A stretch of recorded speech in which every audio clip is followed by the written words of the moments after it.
program is brought to you by Newsworks in cooperation with the Eau Claire Area School Board.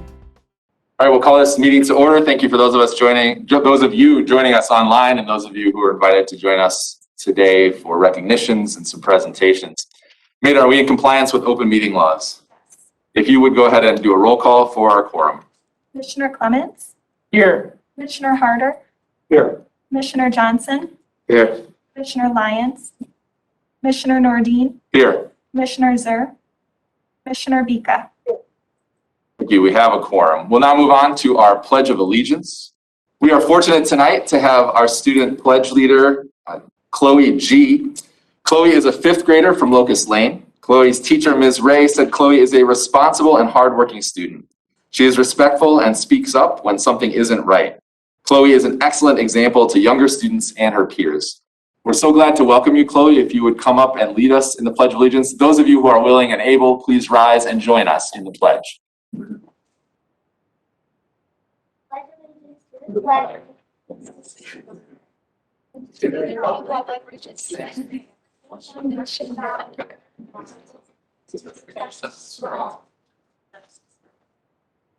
Thank you, Chloe.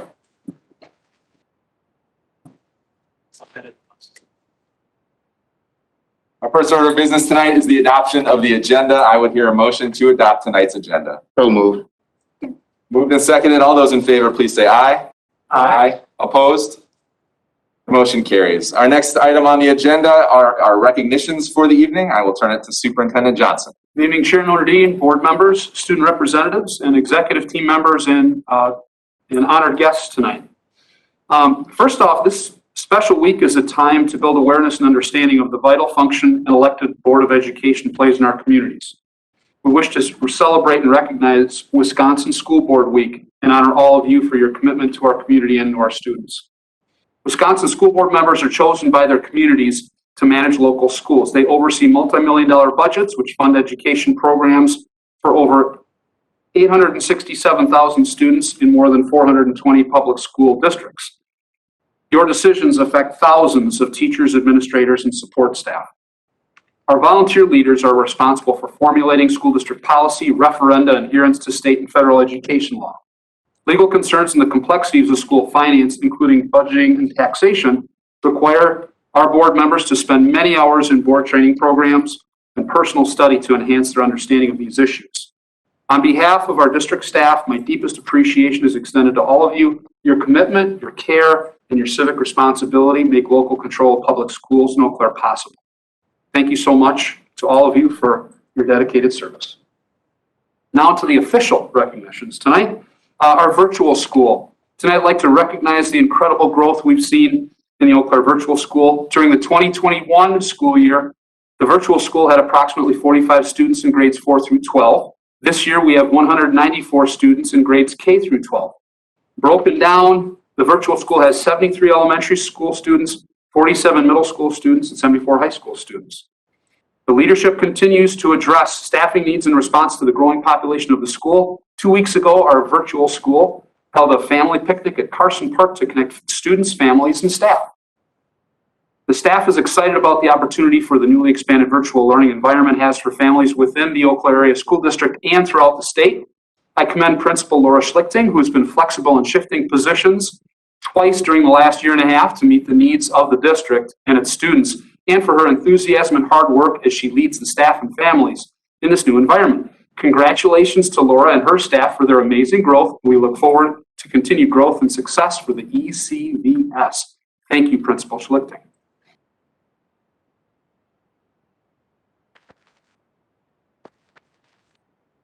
Secondly, the National Merit Scholarship Semi-Finalists. I'm really pleased to share 4 Eau Claire Area School District students who were announced as National Merit Scholarship Semi-Finalists this year. 3 of the students are seniors at Memorial: Elizabeth Berger, Audrey Helscher, and Eric Stuvey. A 4th student, Emma Pickelman, graduated in 3 years and is now spending her high school senior year as her first year of college. We were fortunate enough to have Eric with us in person this evening and Audrey joining us virtually.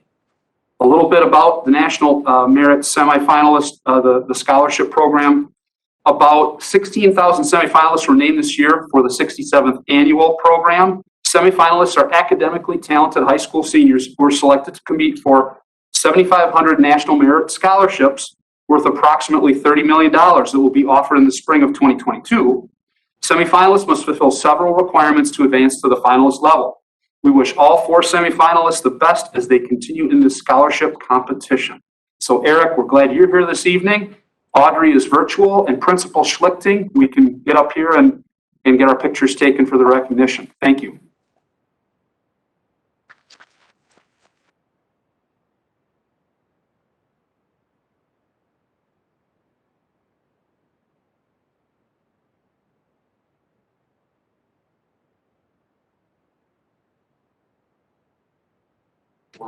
Do we want to stand here?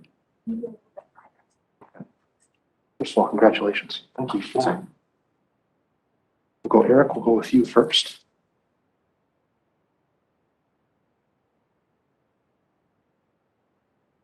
Thank you. Thanks again. Thank you. Congratulations and best of luck. All right, Principal. Okay, here you go. I even want to hear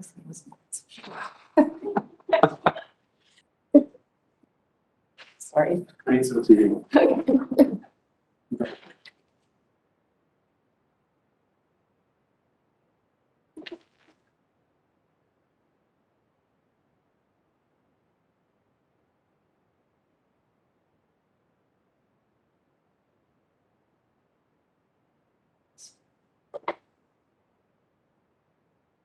Our next item of business tonight is our public forum. Those who sign up to speak at the public forum are allowed up to 4 minutes to address the board, provided they have new information that has not been previously shared at the meeting. The school board will not hear personal complaints of school personnel nor any person connected with the school system in a public forum. Tonight, our first speaker is Jennifer Murty. Hello. Thank you for having me this evening.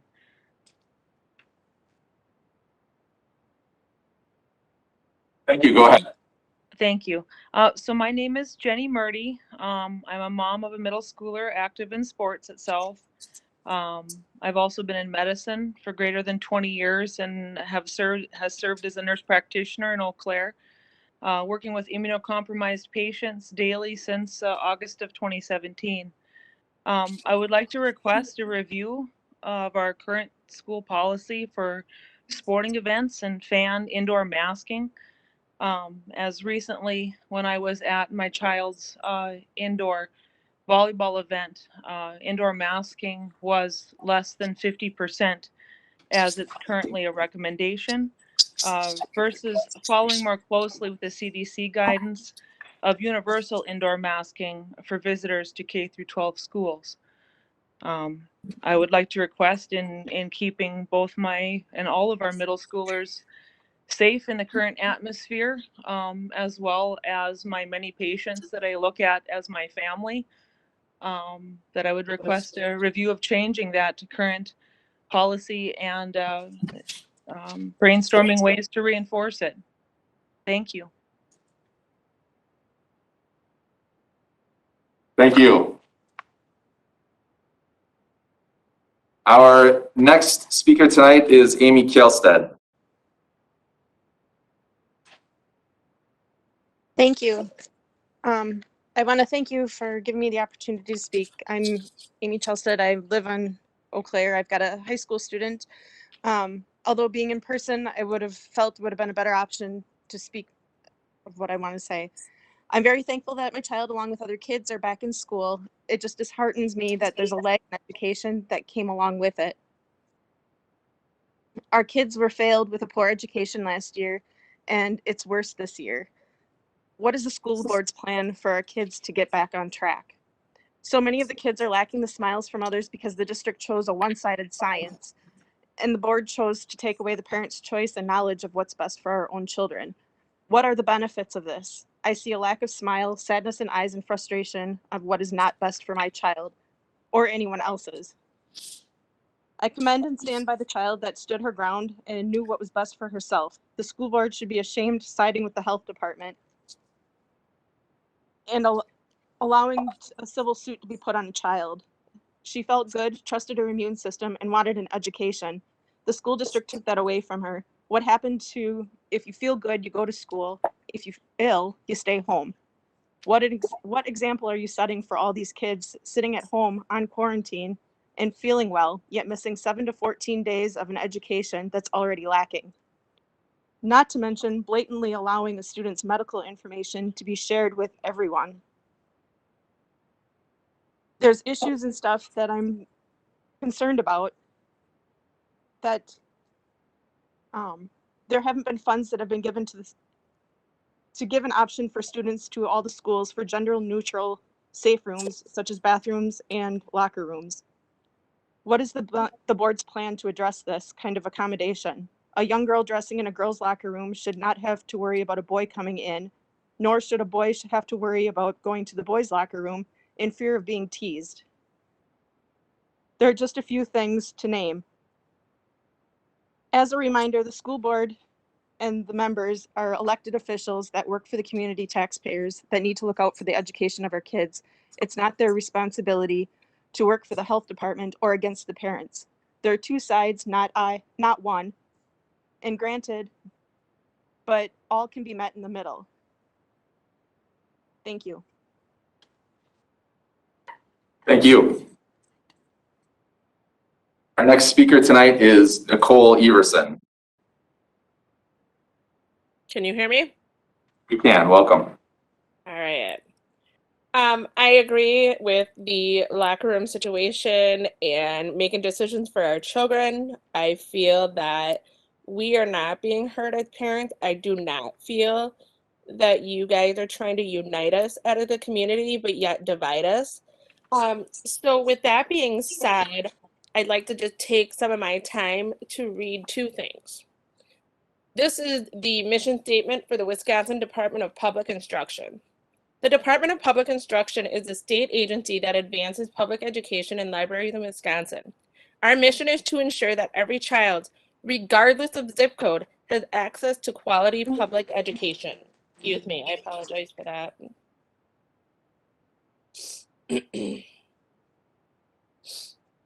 Has access to quality public education programs, enrichment opportunities, and special education support so that our kids can be successful. That's the Wisconsin Department. I would also like to go ahead and read the Eau Claire Area School District Board Goals. In the board goals, it says that, and I will skip number 1 because it talks about testing and how to measure their access, assess academic achievement. The second one says the board will create a collaborative, intentional, and engaging climate and culture using research-based practices to promote student learning. Third point, the board and the Eau Claire Area School District staff will work to strengthen connections with the community to support the student. I currently do not feel that the board is supporting our students and or our community or the parents involved. When are we going to feel that we are being heard and that we can work together as a community, but to come up with solutions where we can compromise? Again, what the last person just said, I feel like you guys are constantly, your answers are always supporting the health department or supporting certain people versus the people that you should be supporting, and that's the kids, number 1. Lastly, their education in high school especially, but I will say this for elementary and middle school as well. When they are quarantined, they should have some type of program in that they can follow when they have to stay home to quarantine. So I ask either one of two things, that you redirect or redo the policies for quarantine again and or masking for all of our students that fits all of us. Or second, that you create a program where our students can still continue to learn from a teacher, their teachers, while they are quarantined. And that's all I have tonight. I just really wish we could work together and not against each other. Thank you. Our next speaker tonight is Craig Manthe. If I could remind our speakers if you could lead with your name and address for the record. Good evening, board. My name is Craig Manthe. I live at 1702 Badger Avenue. I just had a couple of thoughts and ideas kind of about our current situation. So I guess one concern I had was about our CDC only approach when it comes to decisions for our students. One concern is the CDC does have some ties to possible financial gains from COVID rules and vaccines that may skew their suggestions, and therefore the information they put out should be vetted and questioned.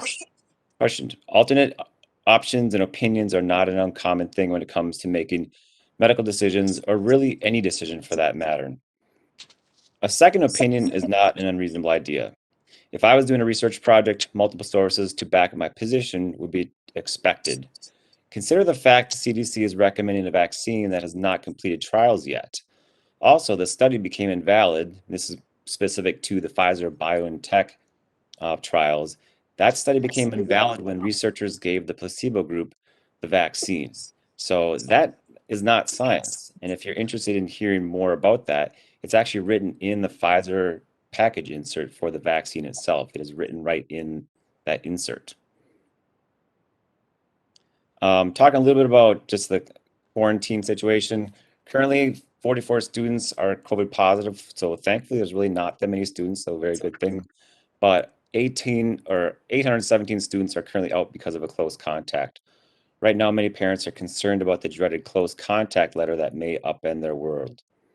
Without any data from last year whether quarantines worked or not, I propose, and this is kind of an idea we can maybe think about, I propose we go back to the healthy kids stay in school learning and the sick kids stay home until they get better. So a couple of ideas maybe to think about, and that's kind of what I'm after there is think about those CDC ideas and those whether or not we want to look maybe some other options for some other potential experts as well. So thank you for the time and have a great evening.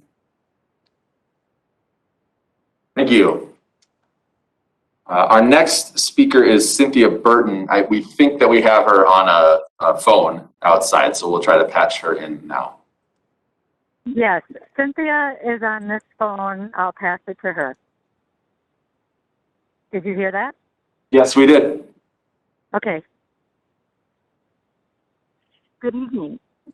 I am asking the board to stop the charade, stop the theater, stop the hypocrisy, stop the child abuse, physical, emotional, psychological, now. Stop hiding behind the health department. They are simply parroting the CDC. The overall well-being of our children is not their priority. It needs to be your priority. It is up to you to get a backbone and stand up for the children. Doesn't it give you pause when a 14-year-old student has more common sense, more sense of truth, more courage than anyone on this board? It is time to stop the insanity. It is time to let parents be parents. Check out Sentinel Academy or Generations Academy. Is it only private schools that can put students first?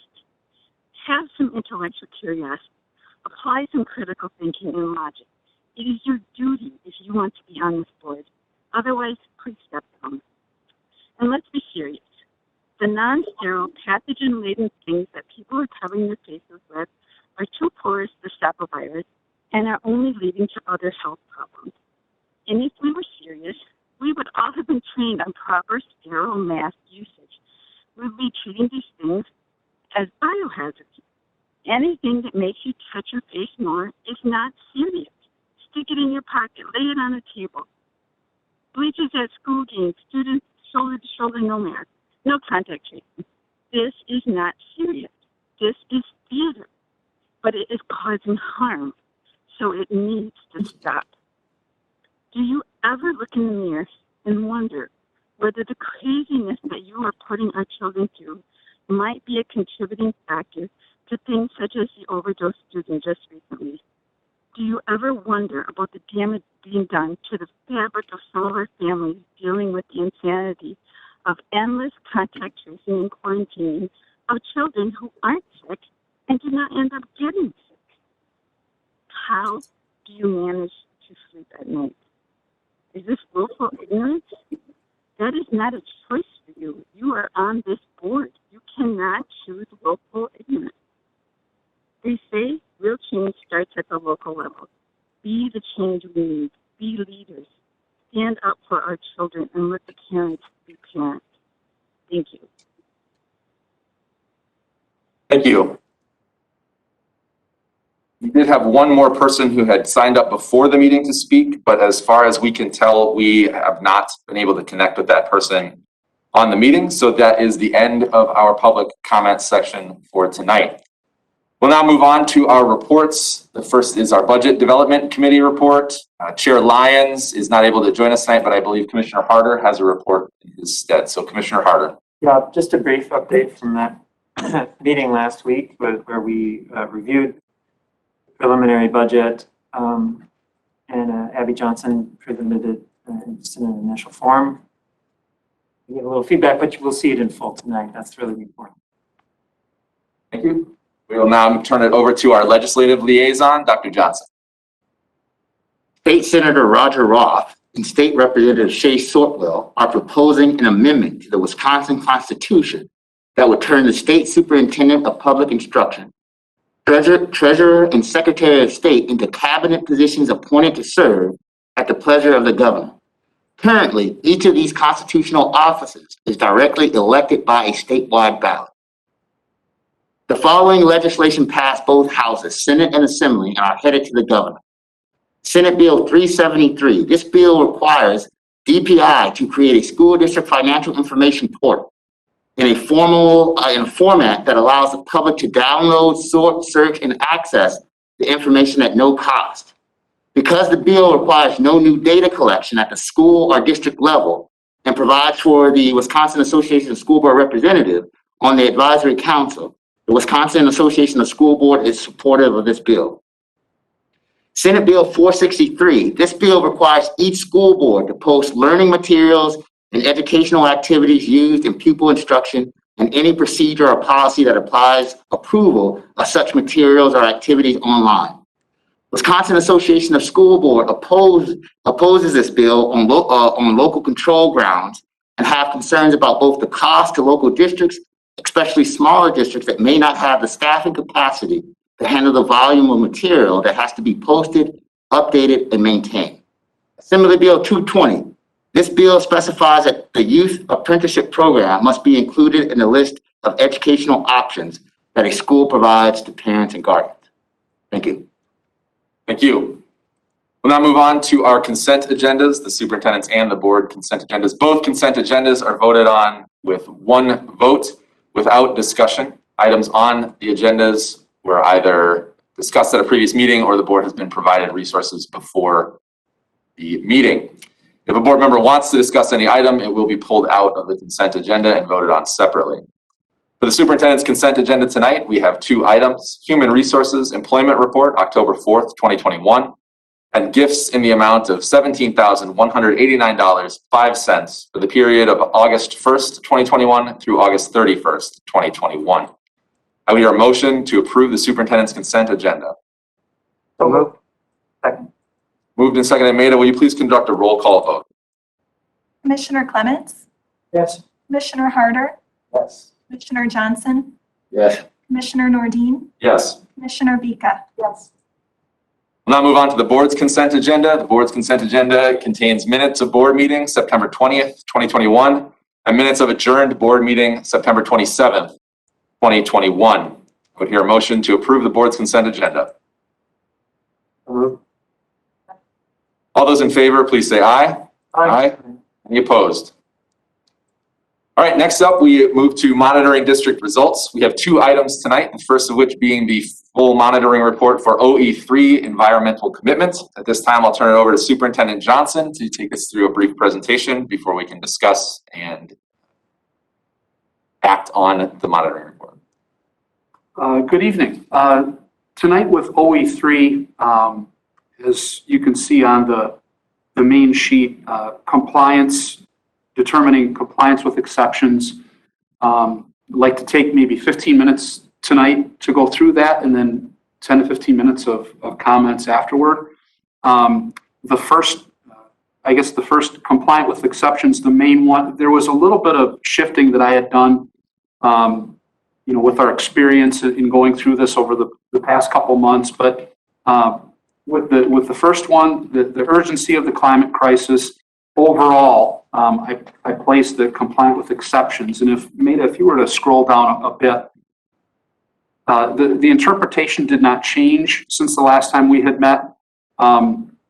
What I wanted to, as overall, accordingly, within 6 months of adoption of the policy, I will release a draft plan for achieving the goals. It will include the interim renewable energy and carbon neutrality targets for the first 5 years, longer term targets for each 5-year period thereafter. Not compliant, and the reasons why, if Maida were to, thank you Maida for scrolling down, it's due on March 1st. And there are, yes, lofty goals, plenty of work to be done, but we'll release that by March 1st. We're obviously not compliant with that.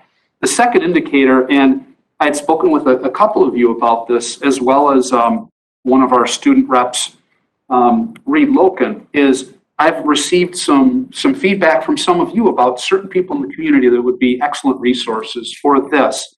And I view this energy committee, establishment of an energy committee, very similar to how the equity steering committee would influence and impact OE2. So as I listed people, from those areas, the city of Eau Claire, University of Wisconsin Eau Claire, I've shared that. Xcel Energy, I've shared this plan with folks from those institutions, but as well as reaching out to staff, family members, students, other community members, student transit. That is actually part of one of the indicators for evidence where we're going to have a person, especially when it gets to the transportation component. So that is not compliant. However, we will have that established by November 1st and with a goal of having our first meeting in November. Going to the next is compliant with exceptions. Following the release of the plan, the superintendent will release an updated and revised plan annually until the overall goal has been achieved. And the plan will address these areas. There are 4 of them, but what I had done is I had broken each of those 4 down where we would put down either compliant with exceptions, not compliant, or compliant. So the first is the biodiversity. Maida, if you were to scroll down a bit. First of all, I really appreciate the assistance that I got from a variety of our staff, some of whom are here tonight, others who would be available remotely.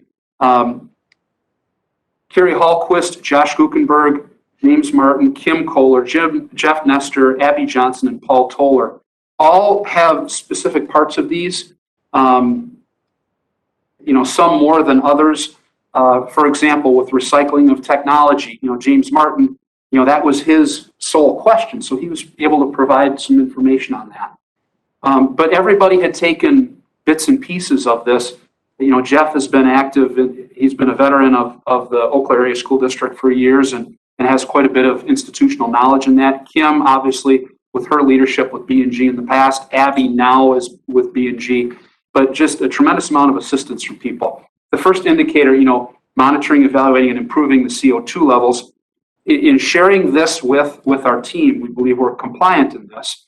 And if you had questions, Jeff could maybe to share some information. Kim might be able to share some information too, but we have the drop-down list, the bulleted list there for evidence. The second indicator is developing and following an internal district rubric or index to gauge our present use, improve environmental stewardship. That we are not compliant in that. So that would be completed. We will discuss that as part of our outcomes from our future district energy committee.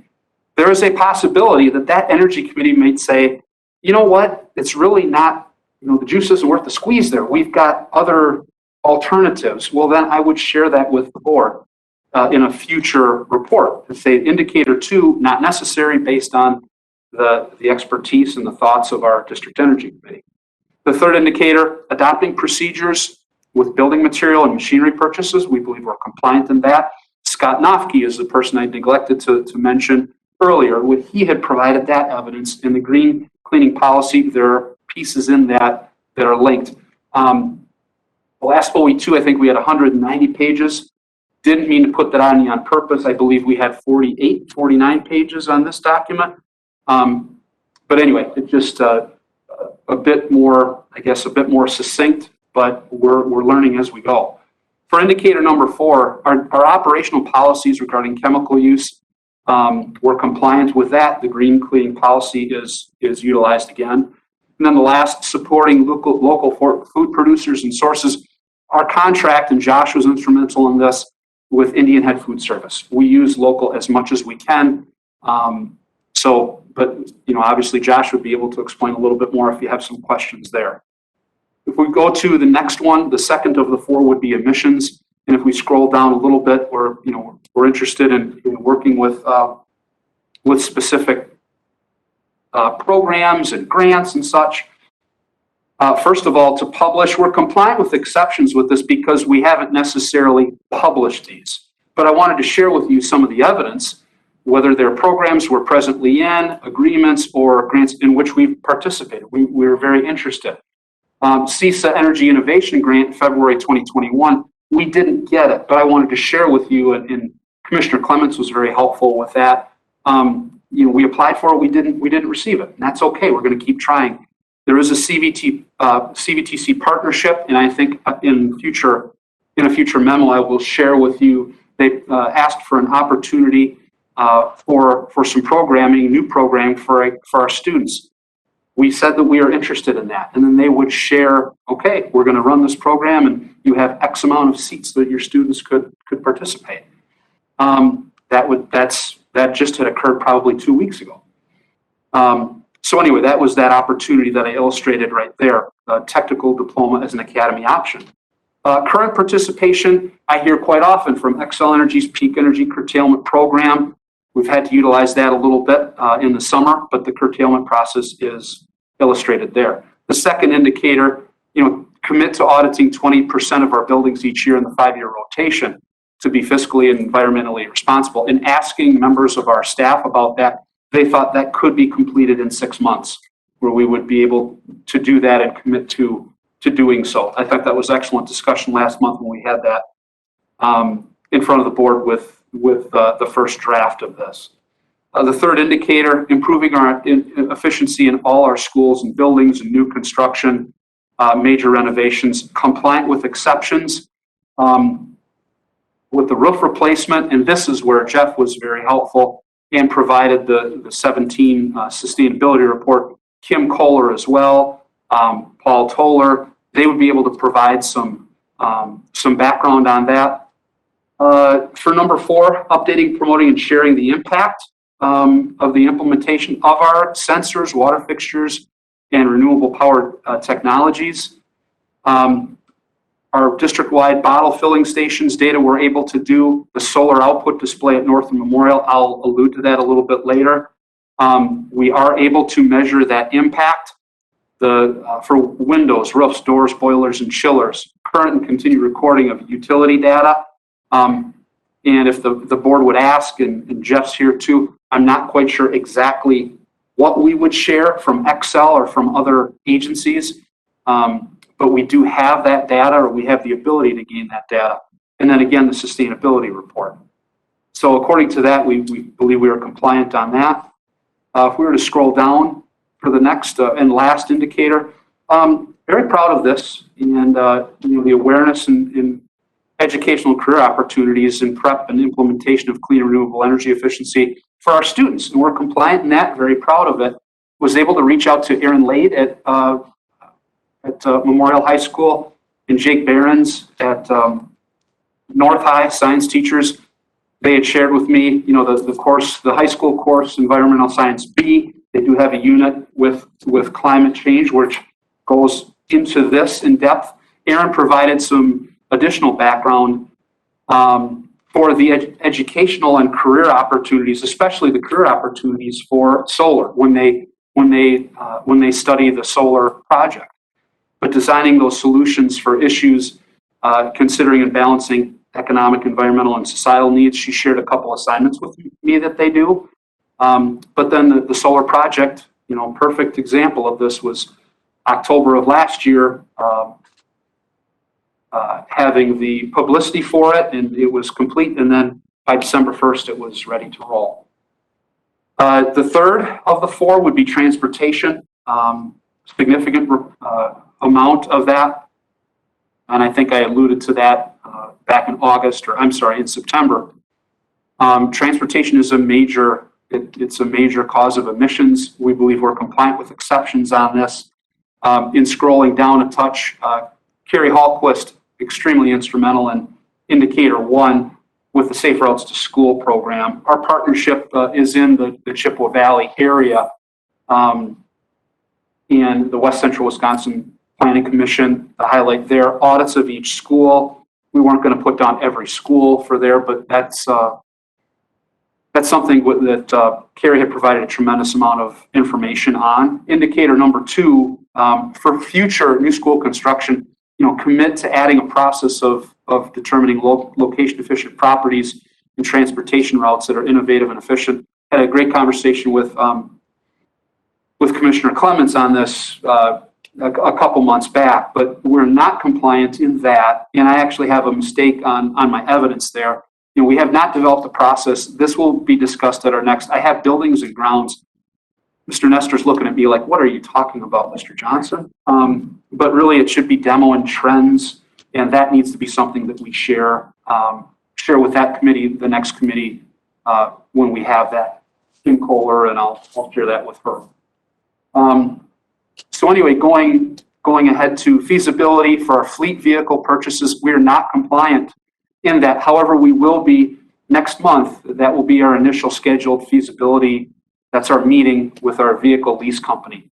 Abby had shared that with me as well. And we will be compliant in November. Indicator 4, consulting with utility providers, talking about charging infrastructure and competitive rates. We're compliant with that after asking our team, initial phases in consultation for charging stations, plenty of information from Excel, and again, sharing a bit of the curtailment process. And then number 5, including student transit in our energy committee to assist in the preparation. Absolutely. Once I reached out to Jim Fye and said we'd love a representative or two, and yep, absolutely compliant for that. So the last would be the waste and recycling, compliant with the exceptions. Again, Jeff and Paul were very instrumental with this. And actually, James Martin, too, as you could see in a later indicator, and Josh Guckenberg. The first, identifying all waste and recyclable items, develop the baseline for consumption, and share the results annually. We identify all of them, but we don't develop that baseline, and we don't share the results annually. So, we do those things, and then the 2 links there. The sustainability, it shares a bit about what we do with our waste and recycling. And then the waste management, that's just a website as well. For indicator number 2, developing the life cycle. Again, James Martin with that, the general life cycle information. And then when I asked him about this, we were able to talk, and he provided more information. Really 3 options for us. First choice, computer recycling. And then I have the details there, linked to Cisco. Then the government surplus auctions, where there's a return. It's a revenue generator for us as well. So anyway, I think that describes it fairly well for indicator number 2. For number 3, publicizing our plans and action steps for district food waste. In talking with Josh about this, he used the term offer versus serve. And then he said, well, we do have it posted. It's published on the website, and we share that. And it's a USDA procedure. You have to meet certain regulations for it. They have that posted on our website, and there are ongoing trainings in which he takes place, which he joins, webinars, other resources for vendors available through DPI. So hopefully, if you have a question or 2 for Josh, he's available tonight. Adopting the most efficient waste collection programs, recycling of construction demolition materials. Again, Jeff and Paul, information on this are construction waste management and disposal, and then the sustainability report from 17 is listed there. And then finally, this is what I had learned from you, some comments from before. One thing is to develop that plan, but another would be to, okay, what's our progress on this? And, last month when we discussed it, really, I interpreted that to be a year out from last month. So we would have an annual update of our progress. All these measures in our planning published in September of 2022. So with that, it was maybe a little less than 15 minutes. I'm sorry for sometimes reading a little bit from the indicators or the evidence, but More than happy to take feedback on this and to learn of your decision as well with OE3. Thank you, Superintendent Johnson. We'll now open it for comments and questions from board members and our student representatives.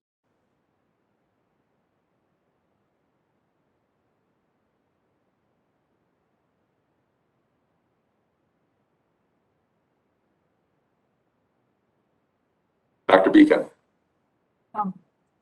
I have some questions about establishing the advisory committee. Thought in a previous version that CBTC had been represented there. That was just an oversight. That was an oversight. That was a mistake on my part. Actually, Wondered, I think I had asked before, would it make sense to have someone from the county on that committee? I guess my bigger question, and I apologize that I just didn't think of this before and I didn't do it until the second read. Would it make more sense to call this a climate committee? That sort of mirroring the equity committee, because it's really not just about energy. It's about all of the areas that are represented. I guess it would agree, then you would pull people that have experience in transportation, waste, biodiversity. I'm sorry that I didn't do that before. no apologies necessary. It can be easily changed to that. I had one other question about transportation. No, sorry, two more. So I might let other people. Why don't you just go ahead and you can. So I wondered about is there any role in this, in what we have here for the Buildings and Grounds Director? Would the recruitment, hiring, retention of that person be some kind of evidence? So the kind of qualification, so you would be, I mean, for certain qualifications that person would have in the way that they would contribute and that would be really central to this plan. That be some form of evidence. I think it very well could. Obviously, right now with an interim, as I had leaned very heavily on Jeff Nestor for this information, I think this is something that's significant to have. I don't know exactly where we place the evidence. It could be in multiple places, but definitely. And my last question is about transportation, because it has been emphasized so much in the conversations we've been having. When I look at the audits, so safe routes audits, and I see opportunities and strategies. They look like strategies for accommodating sort of current levels of transportation or even increased levels of transportation. So I wondered in that section, what would we be doing to really actively reduce levels of transportation between schools? The fundamental question is, why are so many people driving to these schools? So rather than, I talked about before about where there are incentives, there's education, is to reduce the overall number. I don't know if it's something we control. We have school buses, we have city buses. Would that be part of the transportation plan to reduce driving?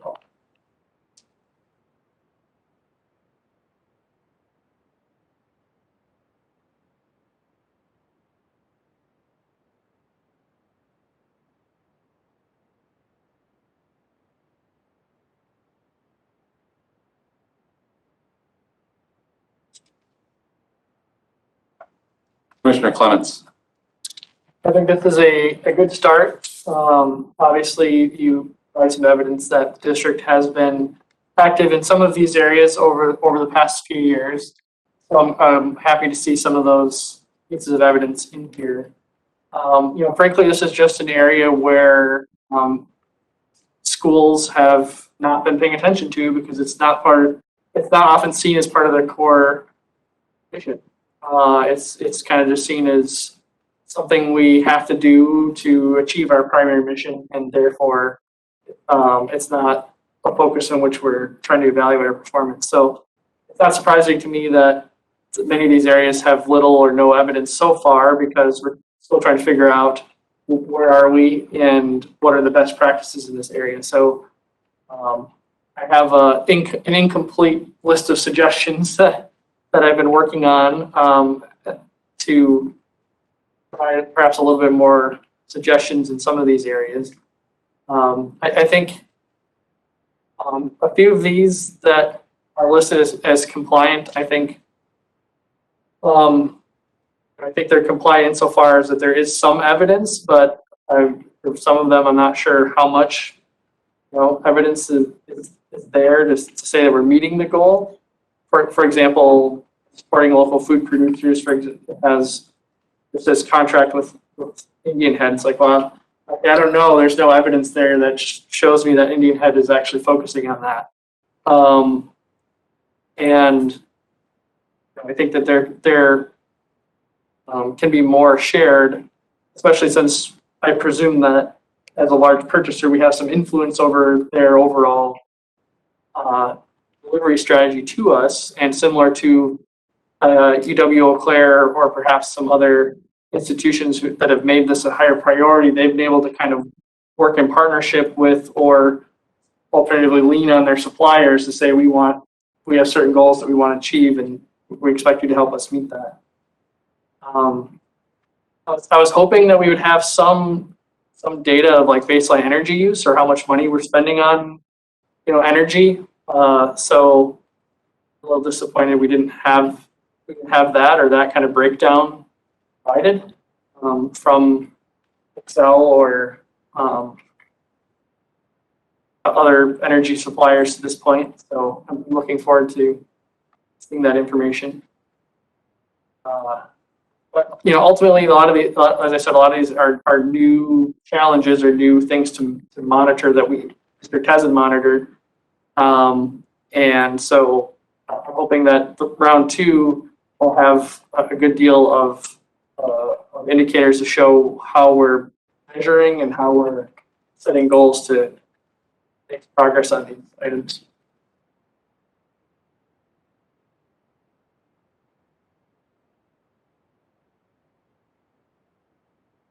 Representative Logan.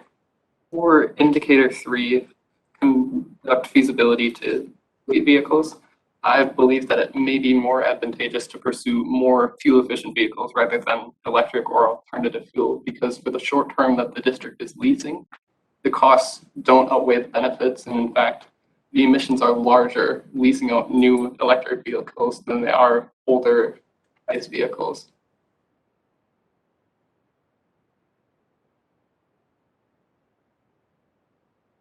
Would that be a feasible modification? Or would that be a feasible modification to indicator 3? Well, I'm not sure how it could be modified in this, but when we do have that feasibility, when we have that meeting in November to discuss, that would be a perfect opportunity for us to bring that up and share with them in future decision making. Thank you. So I did place that down there. Thank you.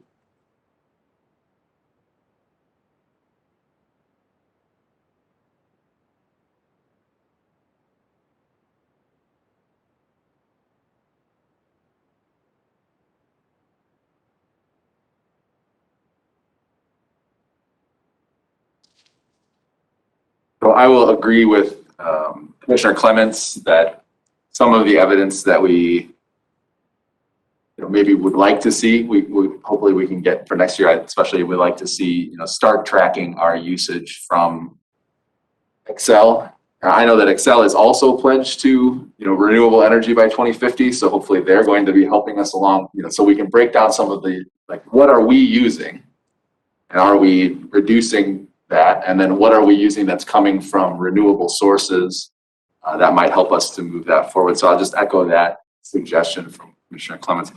And I'll sort of echo what I said at our last meeting with OE2, that OE2 and OE3 I think are both sort of moving targets. We're always trying to make progress to go to the next level. You know, we have to meet, for this one, we have a specific timeline that we're committed to.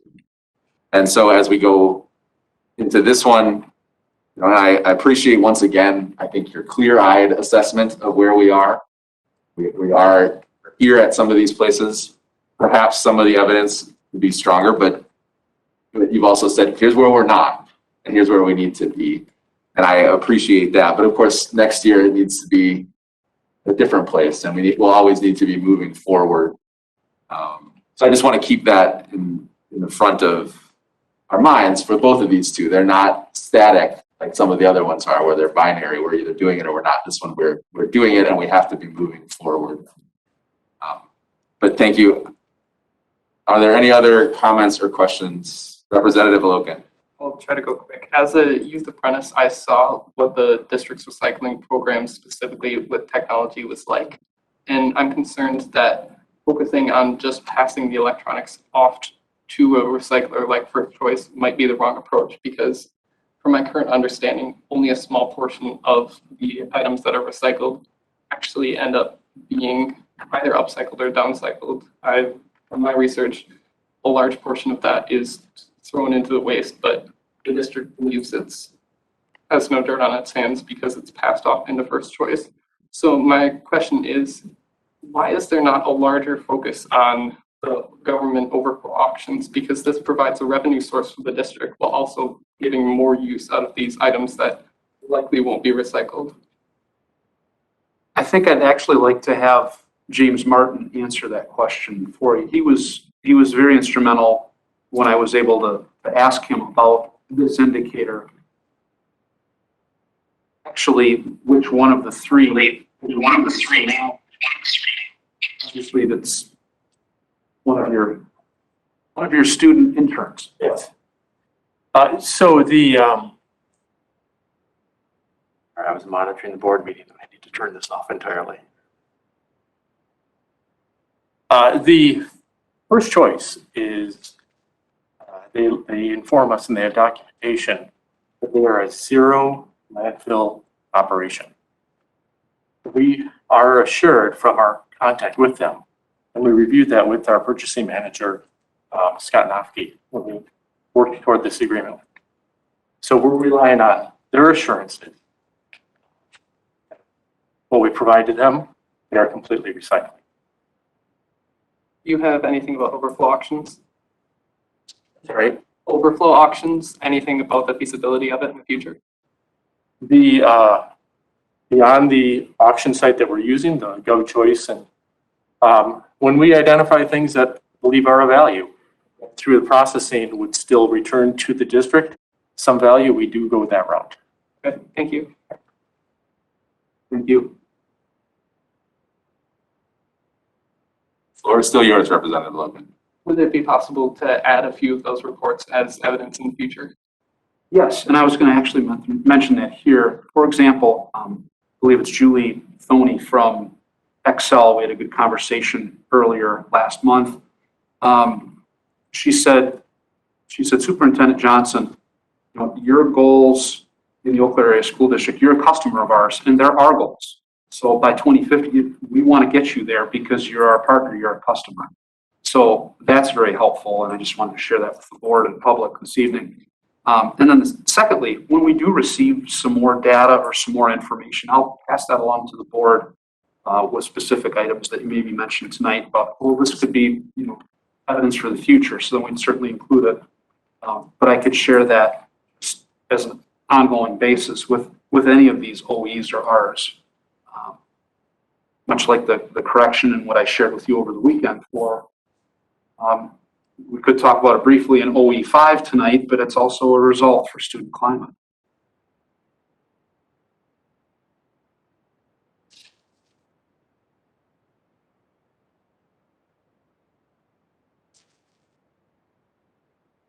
Seeing no additional comments or questions, this is an action item for us tonight to potentially accept and approve the monitoring report.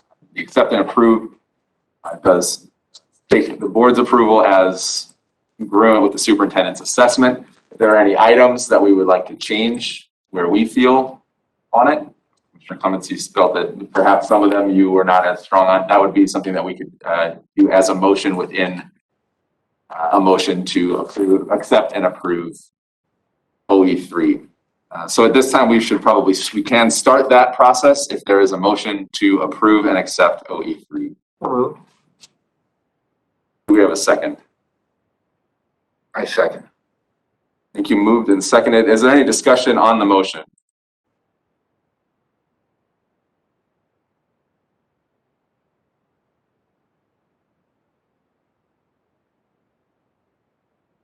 Hearing none, I will call the question. All those in favor of the motion to accept and approve OE3, please say aye. Aye. Those opposed? Any abstentions? Motion carries. Thank you. Our next item under monitoring district results is our first draft of OE5, student learning environment. I will turn it back over to Superintendent Johnson. Thank you. Very proud of this one. It was, I think we're starting, I shared this with a couple of you and members of the exec team too, and obviously made a miscue when we're developing these, feeling like hitting our stride a little bit better on the workflow. This was very helpful because our executive team, 2-3 weeks back, we were able to place this as part of our executive team meeting, and it was kind of the thought or the phrase of begin with the end in mind. Let's talk about the evidence for the interpretation and what types of evidence do we have in the district or that we'd like to seek to enable us to meet those goals.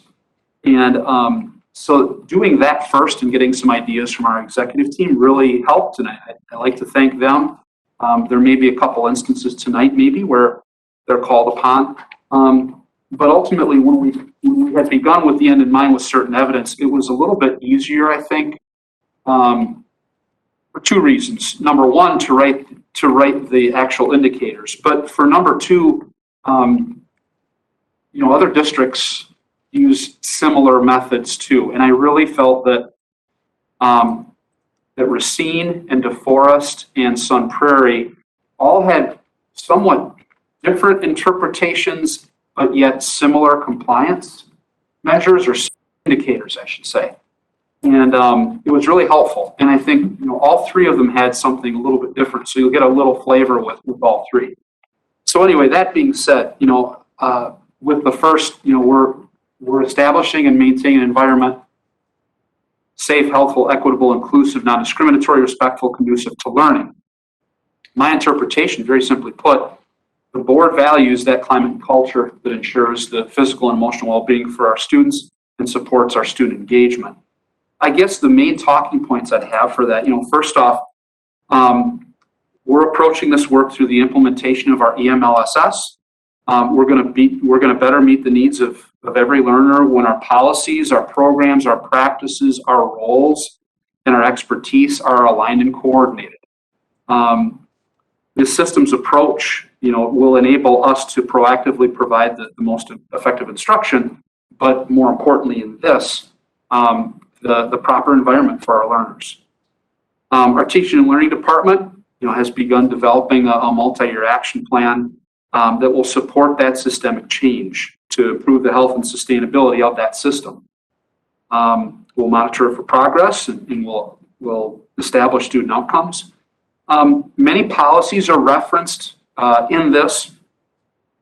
Updating our policies takes place over the course of the school year consistently, but also with our alignment of the EMLSS and our attention to equity, because some of these things will then I think somewhat cross-reference with our equity state or with our equity OE2. I think it's an opportunity for us to share when we share the evidence, to share the incredible work our staff are doing this year, to tell the story, but also share data.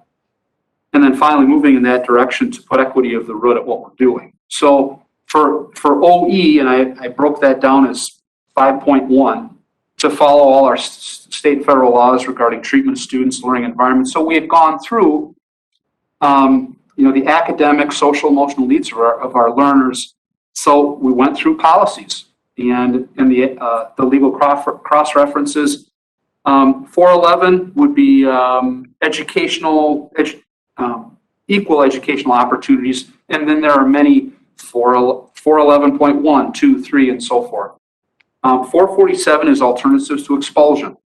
447.1, staff use of physical restraint and seclusion. We have reports for the DPI that we share with that. Policy 522, staff misconduct reporting. So those policies reviewed and we follow those procedures. Employee handbook is one of the indicators as well for harassment and bullying. So that reflects policy, applicable law, and statute. And then finally, for the final indicator there, number 4, 100% of our staff members complete the staff yearly verification process to start the school year. So that as evidence, we would share, okay, how many percent, what's the percentage of our staff members? But we thought those would be, this isn't a 90% or a 95%. We have to do this perfectly. It has to be 100%. For OE 5.2, ensuring safety and supervision for our students during our school hours, transportation by the district to and from school, and at school sponsored activities. And then if Meta, please scroll down, the board values that I maintain, that safe and respectful learning environment. A key word there, a key phrase, the incident review panel. It's defined there for you. It's conducted by Kim Kohler. It's a pre-expulsion hearing. If it's a severe behavior, chronic negative student behavior, and some examples are there. But, Kim has data on this. She shares that with me often. 100% of student discipline referrals for those panels are conducted with appropriate due process. In my past life as an administrator, I've had to prepare those reports and go through those. I appreciate the attention and care to all students in these processes, but ultimately we do need to keep a safe environment in our schools. For OE 5.3, with student mental and physical health, promoting healthy behaviors, and then environments free from bullying and discrimination. Again, you expect me to establish, I'm responsible for establishing and maintaining that positive learning environment, but not just the mental health, but the physical health of our students. So for indicator 1, the mental and physical health, how is that addressed and promoted through our curriculum? And who does it, at what grade? And then the second one would, how many of our staff members have completed the yearly verification process, including the anti-bullying and anti-harassment information. It's not just for our new staff who come into the district. This needs to be shared every year. So that's indicators 1 and 2, dealing with the physical health and the mental health of our students. OE 5.4, disallowing behavior by district employees, volunteers, or visitors to hinder students' academic performance or well-being, discriminating behaviors or things that promote behaviors that promote inequity. Again, the board values positive interactions, adult interactions with students in the best interest of students. And any type of response or perception or viewpoint that's negative, it has to be addressed and disciplined as appropriate. So the first indicator, those employee handbook sections with staff behavior are reviewed annually. Obviously, we would lean heavily on Executive Director of HR, K. Marks, for that, as well as indicator number 2. Any case of reported misconduct of an employee is addressed through HR. For OE 5.5, our policies and procedures regarding student behavior expectations are based on research evidence and best practice, promote equity, are collaborative, developed collaboratively with district employees, parents, and students. They're defined, communicated, supported, and enforced consistently. So anyway, this is where student voice is very critical. But in looking at some of the indicators right now, our policies are reviewed at least annually, developing collaboratively with multiple stakeholders. I can tell you right now, to my knowledge, it's not often where we would have students review that. It just isn't. And And if I'm incorrect in that, it's because I maybe haven't been listening to my executive team, but that's something that I have seen throughout other processes in other districts where they have not been compliant or they've been compliant with exceptions. It's because of that student stakeholder piece. So we need to get some input from them. The second indicator, we've got to review handbooks annually. The third would be their distributor made it accessible through our district website, or you get a hard copy.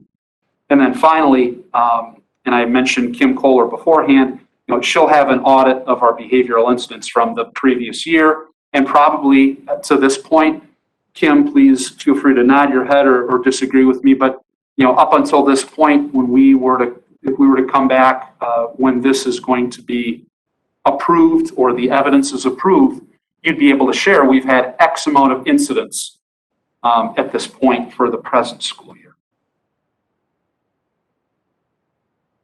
With OE56 addressing student complaints effectively, I have the key word there for a complaint: written digital expression of dissatisfaction by a student or by a parent guardian on behalf of a student.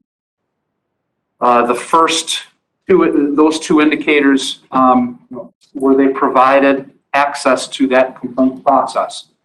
And then the same would be that they were resolved according to the procedures in policy 411. For 5.7, limit the collection of student data to information. This is privacy, student privacy, where there's legitimate need, and use methods of data collection, review, transmission, and storage that protect against improper access to student information. I have a couple key words there. I guess my interpretation for that one is I've had to deal with this on multiple occasions with requests for data on students, and the terms directory data come up.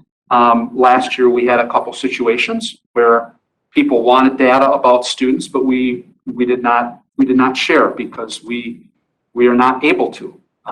And anytime there's a question about that, we want to make sure we're on the right side, the correct side with legal to ensure that no data is breached.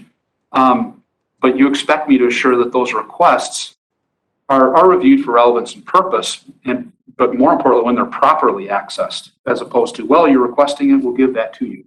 And it's appropriately used by staff in our district. Directory data, it's defined there. And the directory data is considered public information, may be released unless parents do not approve of that. During registration, that's where many of these procedures occur. If they want to deny that release, exclusion is good for the remainder of the school year. And then it defines public use, includes those applications above. If we were to scroll down, there are a few indicators there. I thought indicators would be, 100% of parents had that opportunity during their online registration. The second one would be any complaints related to that. It's controlled by the district. They're resolved then. And in some cases, there may not be what I found from other districts and in previous years. They haven't had any, but I think that's an important indicator to have. Indicator 3 about primary guardians regarded as directory information, informed of their rights. And then number 4, all requests for exemption from sharing that, they're honored except as required by state law, or access to technology use. Any violations are investigated by HR. And last, research requests, they'd be reviewed by, for example, when I get research review requests, I would forward those to our Director of Assessment, Michelle Radke. In the past, when I was a bit newer, I'd send it to Executive Director, Mr. Schmidt, and he'd say, well, this will go to our Director of Assessment. And then following up with 5.8, crisis prevention and management, emergency response, all of those types of situations. The indicators I felt after the interpretation, bottom line, the board wants to make sure that we are trained in crisis management. and to make sure that the students, staff, and families are safe, to prepare for a variety of any type of occurrence. That indicator is, we provide it for the safety of all students for those, and I think with the evidence, I would be able to provide X amount of % of people had participated in these certain trainings. Then finally, for 5.9, a system with student input in which to measure climate and culture of the district for students. This is something I needed some assistance on with Mandy Van Vliet, Heather Grant, Kai-Ying Zhang. You know, we want student voice. We need it. You know, you expect me to assure that strategies to create a positive school and classroom climate are present in every building. I have some key words or phrases, the tiered fidelity inventory. It gives some background on that. But for the indicators for this one, and these are some good surveys we have, you know, the DPI engagement survey, ensure over 95% of the students surveyed will participate. And why students and not staff and family? It's far easier to control the environment for our students to be able to have them take that. They all have devices now. We're not locking up computer labs for weeks at a time, but you know, we're very confident in speaking with some of our staff, not just executive team, but for example, director of assessment, to say 95 would be a very good number, and we could definitely shoot for more. Number 2, all schools administering the TFI annually. The 3rd, all schools would identify those actions based on data from the TFI to address their priority areas. The 4th, they'll administer a DPI engagement survey annually and identify the actions based on the data from it. So we're not just going to take a survey and do nothing with the results. We have to move forward. So those would be the 5 indicators for, I believe it was 5.8. Another 15 minutes. So again, thank you for your patience. Any questions? And if I can't answer the question, or if I think it would be better answered by another member of our executive team, I'll give them a little bit of a prompt. So thank you for your patience in this. Thank you, Superintendent Johnson. As we open it up for comments and questions from the board or our student representatives, remember that these first drafts of the monitoring report are the board's opportunity to ask about specific indicators, talk about any evidence that we want to make sure that we see, either for specific indicators or just in general, or just give feedback on our thoughts on interpretations or other items. So at this time, I will open the floor to comments and questions from the board or our student representatives. Start with Commissioner Harder, and then Representative Berg, you'll be next. Thank you. I had mentioned in an earlier, and I lost a little bit track, I apologize, of which OE would be most relevant here. But I wanted to bring it up here because I think it might be here. The work done a couple of years back in the district on dimensions of learning, to really measure whole child support in learning environments in the district and what that would look like. Michelle Radke worked on it quite a bit. But I'm thinking about the question of whole child and supporting those needs. And it was a lot, that discussion, it was a lot about the learning environment. So I saw the overlap here and I wanted to just inquire into that. I would agree. Executive Director Schmidt, would you want to speak to that a little bit? That could be something, correct, Mr. Schmidt and Commissioner Harder, that we could place that in evidence, maybe past work on that, some current structure. So thank you. Yep, you bet. It's as I look through this OE, it is not isolated like it was back when that work was initially done. You do see elements of it, like I saw the mental health pieces that were in there. Could we bring more items back into that? We definitely could. But it probably wouldn't look exactly the same because of the format has changed somewhat, but there are components that are there. Representative Berg. I'm looking at indicator 1 on 5.3. I was wondering what the specific action steps you had for addressing and promoting mental health within a curriculum. This seems very vague to me. I was wondering if you had like anything specific. I was thinking, well, you were talking, I think you could improve relationships with counselors because I know at least at Memorial they're very lacking, and increasing personal support between students and staff. I think that is also lacking. And that's for indicator Under 5.3. indicator number 1 under 3. 5.3. 5.3.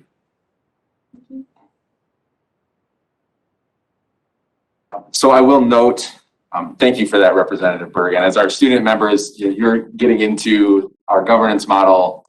And I think I've already shared with you, our plan is we need to do some orientation with you on it. I will note, and I like your suggestion. One thing that you won't see when you're here for these first drafts is what evidence Superintendent Johnson intends to bring to support each of those indicators. And so that will come when we have the final the formal monitoring report in about 2 meetings. But those suggestions and for what evidence do we want to see or what parts of that are very helpful. So thank you for that. If you have another question, go ahead. Do we have some sort of brainstorming session with students and representatives like myself? And do we have a way for students to share how they feel about issues like this? I would actually ask Dr. Zhang, would you have in your communication with Lisa Stagg and others in the meetings that you have with counselors, is there that talk of student voice, those types of matters where students are able to share openly their concerns? Just wanted to pass that on to you because that you work closely with that department. Stages of our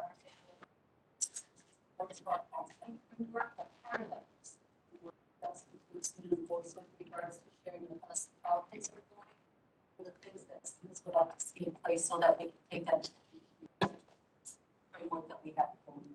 What are the beginning stages of their work? Perhaps some of that could be shared as evidence under 5.9. Whatever level that's starting is it's fine. We know it has to be grown and developed, but that would be, I think, an appropriate spot to bring some of that evidence if possible. I think with a variety of these, whether it was OE2, OE3, and now OE5, specific items like you had mentioned for evidence could be in multiple areas to help. Dr. Johnson and then Representative. Yeah, thank you. I guess as I was looking through here, I think this is a pretty good start. I guess for me, where I feel like there's somewhat of an absence is that that the student learning process is reciprocal between students and teachers, and so especially for me, where I would like to see a potential indicator is under OE5.3, as we're talking about mental and physical health. We also, the effectiveness of student learning also is the mental health priority of our staff and our teachers delivering that particular services. And for me, seeing something, I'm not sure, does it currently exist? Do we have anything that we see in healthcare, like care for the caregiver program?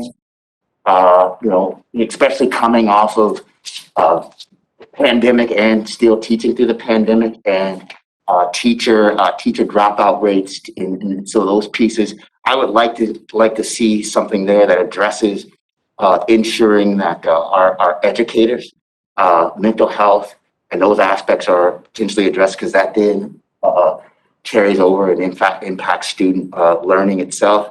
And then I think the other interesting piece here, and maybe I'm off as I am trying to kind of read this, but when I look at OE5.6, once again, I believe that the learning experience in itself is reciprocating. So it's not only issues as it pertains to students' complaints from the learning environment, but what are complaints that potentially our staff have between student-teacher interaction and our teacher-to-teacher interaction that may impact student learning. And maybe that's not a place, but for me, it's one of those things where as I was looking through this, given the impact that teachers have on the student learning experience, is there a way that we thread some of those components of kind of that staff besides the as we use in OE3, and I don't even know what this what the staff yearly verification process is. Is that a questionnaire, survey, or so I'm not so that goes beyond that though, and so those are some of the questions and our concerns that I had. But I think this is a very good start. It's somewhat student focused. Hopefully, we'll do our best to kind of get some of the feedback that we're getting by our student representatives. But that's really where that OE 5.3 for me really speaks that there has to be some place that speaks to our staff, mental well-being, and being able to deliver to the students what they need. And this has been on my mind. It's going to be a drafted email, but really kind of addressing that care for the caregiver program is really what are we doing on behalf of our particular staff besides PDs, but like are there pieces that really just address kind of their mental well-being? And it's really interesting when you read up on these care for the caregiving programs. I think there should be one for university employees. I think last year I could have used one personally myself. And so those are my comments. Thank you. I think I'd probably, since this one is specific to student, think unless the board were to change, but I think we've got it when we get into personnel. Is it OE6 or OE7? 6. For OE6, where I think those would be most appropriate. So we obviously board director of HR. We develop those indicators and we look for that type of evidence. I think that's really keeping those separate, I believe. Right. So I do think, Dr. Johnson, if you don't mind me responding a little bit to your thing, I think OE6 is probably the place for the staff. As I read through OE6 here, it is I think a little light perhaps on, and we're open to interpretation on what you're talking about. I mean, in our first sentence, to ensure all students receive a high quality education in an environment characterized by high staff morale and a commitment to ECASD mission and goals, perhaps that's somewhere where that interpretation can be taken in. As you talked about staff mental health, that may be something that we consider, particularly calling out in OE6. So I would especially encourage you, since I know this is something that you have, passion for, to consider that as you read OE6 to see, is there an addition that the board could make to specifically call out that staff well-being a little more strongly, and then of course we would consider it at our policy update meetings and bring that potentially forward. As you talk about student complaints, I will note that OE 6.4 specifically requires the superintendent to effectively handle employee complaints, which I think should encompass what you're talking about, but perhaps not. And that would be another area then that we might need to reconsider if you don't feel like that is, where that is, or when the monitoring report comes forward, if that interpretation or indicators are not hitting that particular side of it. So I apologize for jumping in on your question, but I think there are some places in policy that we can work on that or consider updates if we need to. Representative Loken. 6.4 with employee complaints. Throughout my years in the district, I've heard many faculty privately share that they didn't feel that was an effective mechanism because they would sometimes fear for their job if they made the wrong complaint. So I just wanted to express concern from multiple faculty I've heard that feel like this isn't necessarily a safe option to reach out to the superintendent sometimes. Reach out to the superintendent? I just wanted to get that. Reach out to your position. Okay, reach out to my position. That was my original questions. Is for OE 5.6, the mechanism for responding to student complaints, I wasn't aware that this mechanism on indicator 1 even exists, where I would first like to know who within the district is expected to address both family and student complaints. And then my next question is, why is there no education for students to know about this process, because I know there is a lot of information that students would like to share, but they aren't familiar with the mechanism. I'm not sure. I might have to address Executive Director of Administration Kim Kohler with this. But if there are complaints, or whether it's going over a part of the student handbook, or whether that's posted online, or I think as principals, our principals know those certain processes when students come to them or they receive an email or a phone call from them. Kim, would you be able to speak a little bit about that to Representative Wilkins' question? I can. So one of the places that it likely is, perhaps more applicable at middle school where everybody uses a planner, is in the planner we have items from the either policy or family student handbook that are pertinent to students. So I think if you look at a middle school handbook, if you're going to find it in print, like on paper, that's probably one of the places that you would find it. The other place that students are most likely to hear about it is when you have a conversation with an adult. So although the process is often located in a handbook or within policy, when administrators or counselors talk with kids or talk with families, one of the things that we do share is this is what the complaint process would look like. If you're interested in filing a formal, here's what it would look like. So I think those things in conversation. In fact, just the other day, that was a conversation that I had with somebody. This is what the process would look like. And then I followed up in writing just to ensure that that person had the process. It's happened, and I don't, because this year at the start of your school year, I know that you have class meetings. For example, the administration might bring the seniors in to speak to the seniors, obviously spaced and what have you, and with masks. As a former assistant principal, that's what I had to share. Okay, these are our policies and procedures for bullying, harassment, those types of things. I'm not saying that because that did not occur this year, or it may not have, that we're doing something wrong. It's just there are a variety of ways that I think administrators sometimes do that. It can be through maybe announcements. It can be at a class meeting where all the freshmen are in the auditorium and go over certain rules and regulations. But I'm just giving a couple examples too, that in addition to what Executive Director Kohler had shared too. So, as a student who has somewhat informally gone through this process, it appears to me that there isn't a lot of knowledge. So I believe having some sort of policy in the future to make this more than just what students can find out if they take initiative would be helpful if the district is truly invested in finding out students are concerned about. I would also add that as someone who has reached out to teachers to try to find out about the policy, the staff don't seem to be too informed on the process. And I think it would also be helpful to have a staff member whose role would include bringing students through the process, because as students, we feel uncomfortable reaching out to people higher up without having someone to guide us through the process.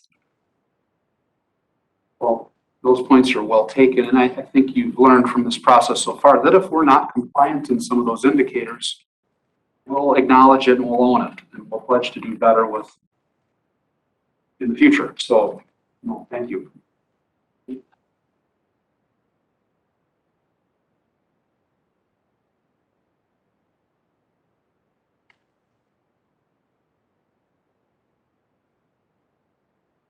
Dr. Beacon. I have smaller questions about 4 of them. Back to the one we discussed already, 5.3.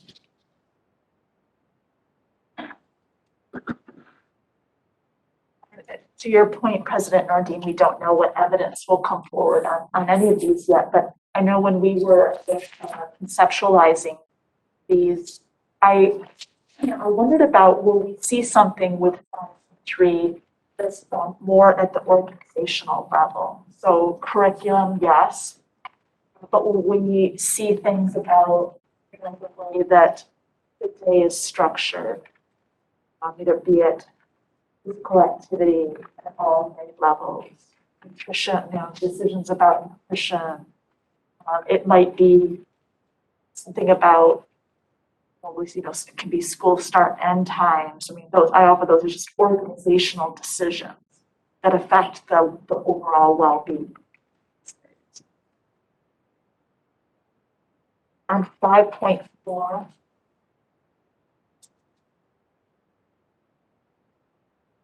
given that the emphasis is employees, volunteers, and or visitors, I wondered why the indicators seem to be just about staff or employees. And if something would come in that catches volunteers and visitors.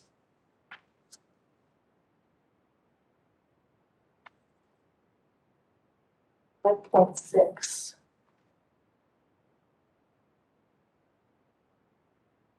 I wondered what was the distinction, why was there a distinction made between written expression, oral expression? So the indicators online or written, indicator 2, 100% written. And I think in the policy, I had to go back and read 411, we do allow for oral or verbal complaints. I just didn't know why the emphasis was on written. I'll have to, Dr. Beek, I'll check on that a little bit too with the other districts.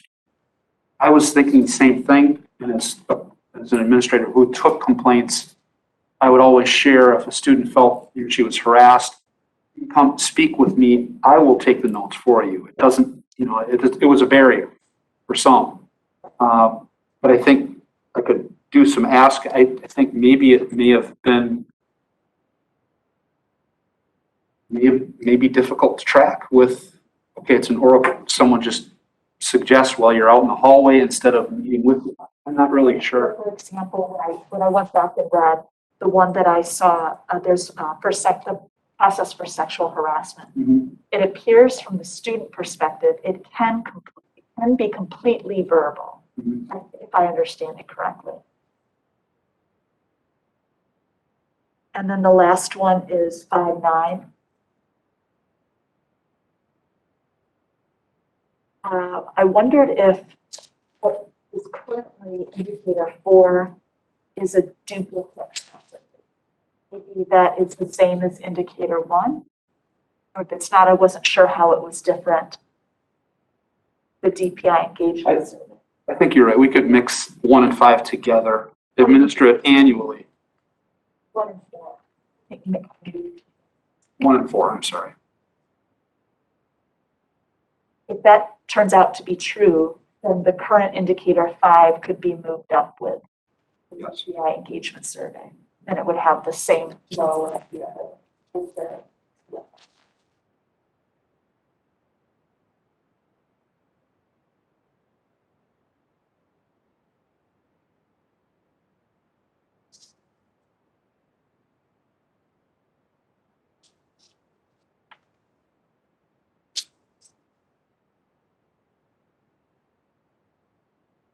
Dr. Johnson. Just a point of clarification to Dr. Beeka's last one on 5.9. Are you, so is a clarification that indicator 4 and indicator 1 are the same? I guess for me, we're expecting that this indicator 1's done for all schools. That's the level of distinction. So we're saying that 95% of students will participate from all schools. Is that what you're saying in combining them? I couldn't make sense of it any other way. Any of your, just a follow-up if I could, what do we know? I guess this would be a question, for you, Superintendent Johnson, or your executive team. Realistically, what's our student survey responses typically? What's our average percentage-wise? Do we know? Do we have somewhat of a percentage or a range? Student response rate to surveys? I guess for me, then 95% would actually not be what, if we're combining what Dr. Biko actually just suggested, indicator 1 and 4, when you say, so in 4, you're saying all schools will administer it, and then 1 is saying 95%. If our response rate to surveys for students is like 80, 75%, then we'll be non-compliant. So I guess if we could get a range, and then I would suggest then to potentially come back and actually lower that, or leave it as a lofty goal and figure out what we can do to ensure that at each school, 95% of students complete the survey.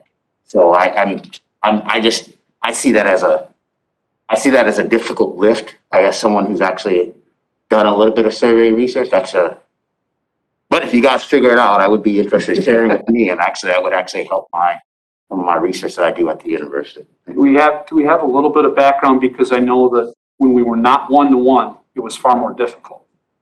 But we probably have past data from Executive Director Schmidt. So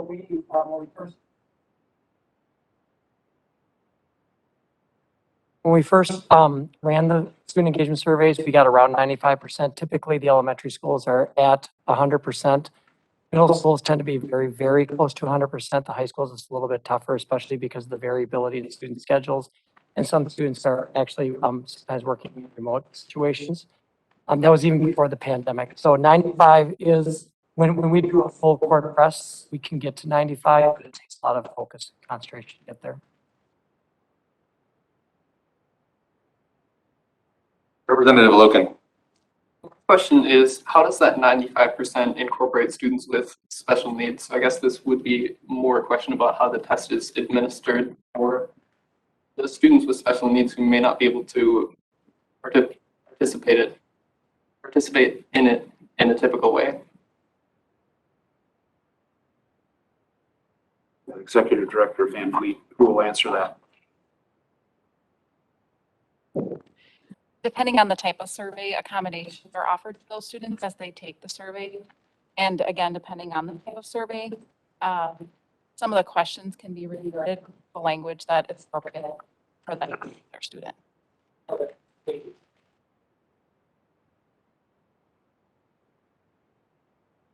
my part, I only have one small comment, and it has to do with just the overall it's a student learning environment. Part of that is safety.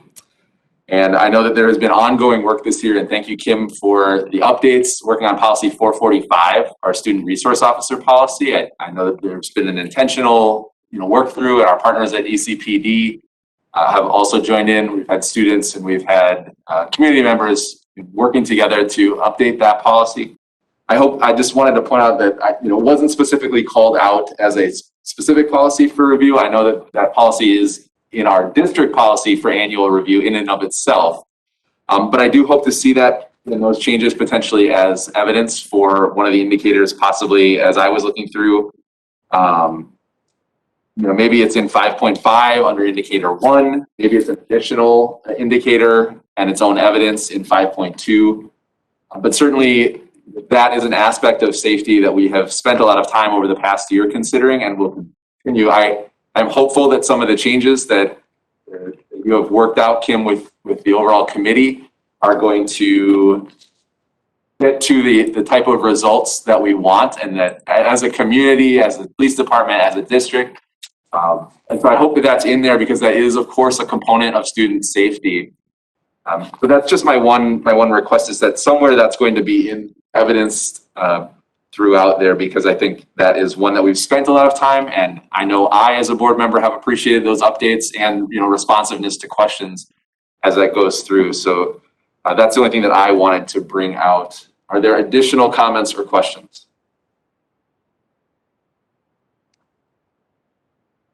All right, thank you, Superintendent Johnson, for that first draft. We look forward to it coming back and seeing it with the evidence and your assessment in a few meetings. You're not off the hook, however. We have one more item for business tonight, and that is our preliminary 2021-2022 budget adoption. I'll turn it back over to you and to Abby Johnson, who I believe is attending virtually tonight. Thank you. As we get started this evening, Abby Johnson will be presenting, our Executive Director of Business Services. As Commissioner Harder had shared earlier, we went into this in detail on Thursday at 3 o'clock in our BDC meeting. I'll hand this off, transition to Abby Johnson right now. Thanks, Superintendent Johnson. So we have a PowerPoint tonight to go through with the school board related to the preliminary budget adoption. First, we wanted to review the 2021 unaudited results. And so for the high level operating funds, you can see that our revised budget was about 173 million. Our actuals were 172 for a difference of 591,000. Our goal is always to try to be, what happened here? Our goal is always trying to be within 1% of what that difference is. And so we did attain that goal related to the operating revenues for 2021. When we look at operating expenses, again, you can see that there was a variance. Our revised budget was 174.8 million, and our unaudited actuals were 167.7 million. That total difference was just over $7 million. You can see the biggest difference is coming from the salary and benefits category. That was really related to the fact that we were not able to fill all of the positions that we believed that we needed. And so between our budget adoption in in October of 2020, and when we measure for base wages, we were easily able to identify 62 school year FTE that were part of that $4.9 million variance on the salary and benefits side. One of the things that we talked about at budget development was that left a budget surplus for the 2021 year. So you can see that we are adding 5.2 million to our fund balance. And one thing that budget development wanted to stress was that this is the first year in many, many years that we have actually hit the audited recommended range. So the auditors recommend our fund balances within 28 to 33%. So you can see with that $5 million add, we just got over 28%. Now, that helps us a lot when we go to cash flow borrow, our debt rating, and so we've talked about that a lot of, trying to hit that target. So I just wanted to make sure and emphasize that we were able to do that, not on purpose, intentionally, just with the way that the year went, that we had things that were different than what we expected. We'll go through some of the other funds real quickly. Debt service, our variance was about $20,000. Our food service, I think you'll remember that we had talked last year about adopting a deficit because we knew we needed to provide free meals for kids. And so our deficit didn't come in as much as what we had anticipated because we were able to use some of our ESSER1 funds to offset like our Meals on Yellow Wheels costs and some of those additional costs that we wouldn't have had based upon the method that we had to provide lunch. So important to see. Did I have a question? Okay. When we look at our OPEB trust fund, you can see there's a variance of about 53,000, and that really just comes in from what we collected and what we paid out based on the retirees for last year. And then our community service fund, which is our middle school athletics, primarily our Special Olympics, those. We had a positive variance there, and it really came down to the fact that of our hybrid model, and we didn't offer 4 quarters of sports last year. They weren't able to have sports until the final fourth quarter. So that's why you don't see as many expenses, is because we didn't have the same volume and level of activity that we normally would have had during that time frame. So for tonight, then the next step is to go through our preliminary 21-22 budget adoption review. And so from the high level, you can see that these are preliminary numbers, And the 3 blue are our operating funds. We talk about that a lot, our general fund, our special education fund, and our other projects funds. And then the others that aren't highlighted in blue are really just the funds outside of that. This just gives you a picture of kind of where the revenues are. No surprise that our general fund is our largest. You know, that's where we levy taxes from. But when we look at operations in general, that includes the general, the special education, and other projects. You can see that's the bulk of our revenues when you add them together. If we look at expenses by fund, again, the 3 blue are our operating expenses, and then everything else. Now you're going to see capital projects funds on here, Fund 49. You didn't see that on the revenue side. If you'll remember back with me, capital projects funds are the fund that we account for any debt that we do for referendum work. So the revenue comes in the year that you get the money, which would have been in 2016-17 school year.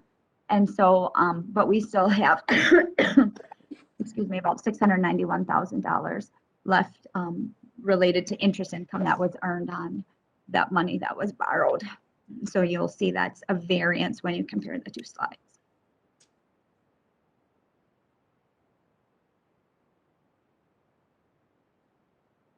This is just, again, a pie graph to kind of help you see where the expenses are at. And again, you put your general fund, your special education fund, and Fund 29 together, and that's the bulk of the pie. Everything else is just little slivers. So one important thing that we like to talk about and share is the tax levy. And so when we look at the tax levy, you can see it's pretty flat this year. When we look at the general fund, the debt service fund, you know, some changes in debt service fund because we paid down some debt last year and our payments are getting smaller. And so you see a small variance there. And then our Fund 80 community services up because, again, we're anticipating a normal year of activities and events happening at that middle school level. So from a taxpayer standpoint, you can see that our preliminary budget, the tax levy went from 60.2 million to 59.8 for a difference of 464,000. And you can see per equalized value, last year we levied at 744 and our preliminary is levying at 692.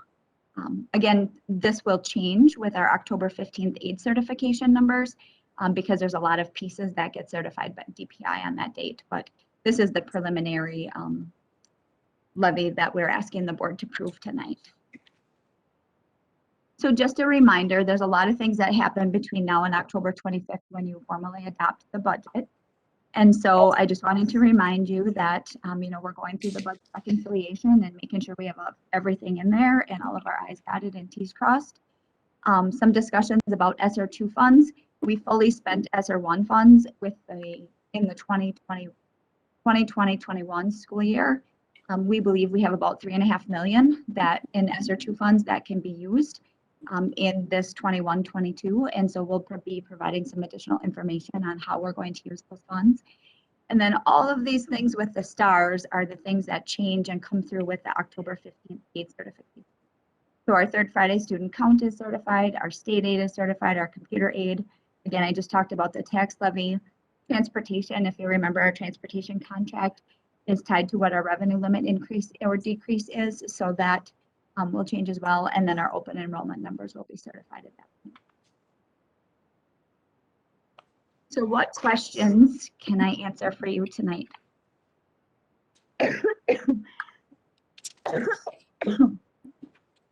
Thank you, Abby. Comments and questions from the board and our student reps?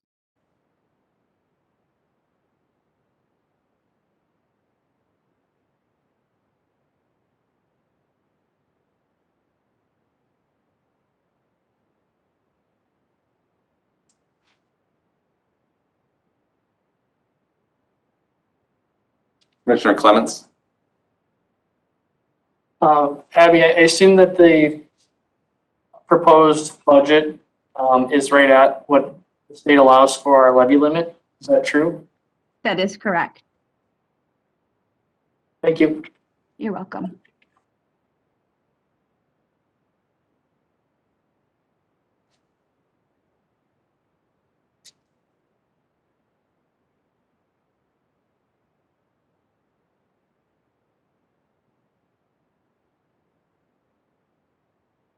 So Abby, I'll ask, you mentioned ESSER 2 funds that may go in, and certainly in the last 2 years prior to this, we've had some surplus due to staffing, positions that were not filled that ended up saving some money. I would anticipate then that that might be a significant change from the preliminary budget tonight to what we might see on October 25th. I know you sort of referenced that, there's a lot of things that are still moving. We know that this is an ongoing process, but what should we expect as we move from tonight adopting this initial budget to the 25th? Yeah, good question, Commissioner Nordine. I think what you'll expect is that, there's going to be changes. I listed out all the October 15th changes, but in addition, we're still working through that reconciliation and the staffing piece. We're evaluating what's in the budget and what positions do we know we're not going to fill this year, and having those identified. So my team and I have been working very closely with the HR department to kind of be able to articulate those positions. And so we do anticipate that there will be some changes related to staffing and FTE, just because we're not able to fill those positions. Now, it doesn't mean if we don't have the opportunity to fill it that we can't. It's just realistically where are we at? We're October 4th right now. So what does that look like, and what have we learned in the first 4 months of the budget that we are in? And my second question has to do with the special education funds. If you go back to the pie graph, of our expenditures, that's a very big piece of our puzzle. And we know that the state does not reimburse special education at the same rate that it does for the private schools that it funds with public dollars. So that's a situation that you've heard me go on about, and the fact that if the state is going to reimburse the private schools at 90%, then it darn well oughta, and I wanted to use a stronger word there, be reimbursing us the same way. But we see that Fund 27 is a big expense. And do we have any other options other than trying to work at that state level, which again should be the way that it's done? And I don't know if that's an answer for you, or Mandy, if that's something, I know that's your department. Are there other solutions? Because we are of course committed to providing the services for our special needs students that they need to get the fullest education that we offer. But how can we help to get those costs back in line? Because when we run any kind of deficit right now, that's the biggest area between that. And outside of continued advocacy at the state level and trying to make sure that our legislators know that we need to be funded at the same way that somehow private schools are funded with public dollars, but public schools are not the same way. Are there other solutions, or are there other things that we can be doing as for advocacy or work in the community that can help this situation? Yeah, that one's a really challenging one, because you're absolutely right. We don't get funded for our special education costs the same as the private schools do. I think the best thing that we can do is just keep telling our story, and we can keep advocating for it. That it's many times in the budget proposal from the governor's office to increase the special education aid, which is a piece of revenue, which, for us, even going to the proposed reimbursement rate for 21-22 is like 28.97% of special aid. So that will gain us about $500,000. So in the big scheme of things, it's not a lot, but any bit that we can get will certainly help us.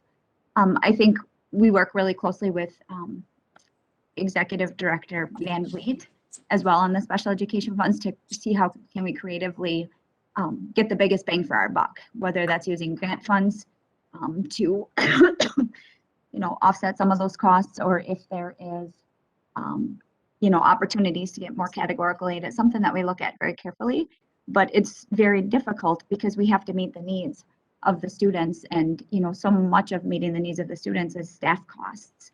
And so you have to have the staff to meet the IEP requirements, so we're in compliance with the law. And so I guess my recommendation would just be to keep advocating and keep working and telling our story. That's the best thing I can do. I don't know if Executive Van Vliet had anything to add. Abby, you said it perfectly, and Commissioner Nordine, I share the same frustrations as you as well. I wish there's certainly more that we can do, but I think advocating when we can. Our work as a special education department in our schools is to ensure that all of our students have what they need, while at the same time being fiscally responsible at the same time. So it's certainly a balance that we try to find, and ultimately that we meet the needs of our students. Dr. Johnson. Yes. Abby, could you speak to, do we know as of yet out of the governor's office when he allocated that, what was it, that additional $100 million in his discretionary funding one time for schools?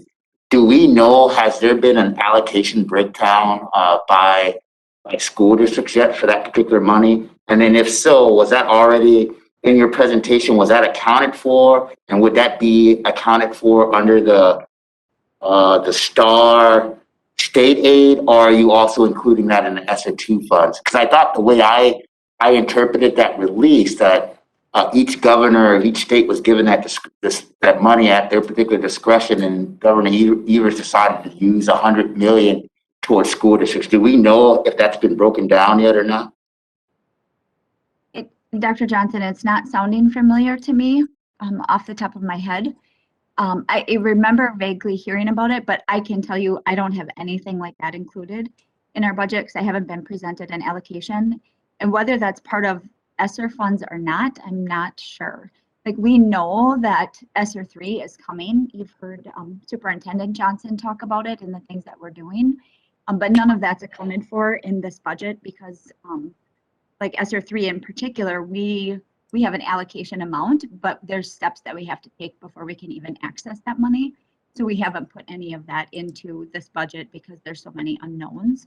That would come as in the terms of a budget adjustment as we learn more and as we work through, the next year. And that's typical with a grant. We don't always know how much money it's going to be when we adopt the budget. And so then we do a budget adjustment to make the board aware that, hey, we're expecting some additional money and here's how we plan to spend it.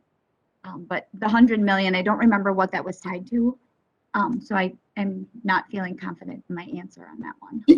Yeah, it was just in that decision for the 2021-2023 state budget.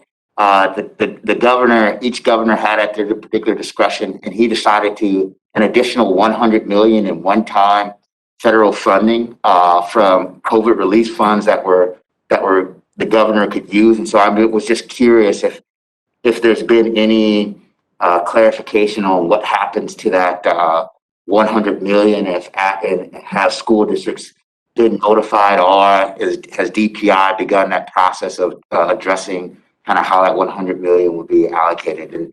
And if so, when would that be available, and then potentially kind of the potential impact that would have and move forward? Thank you. You're welcome. I'll follow up on that and make sure the board gets that question answered.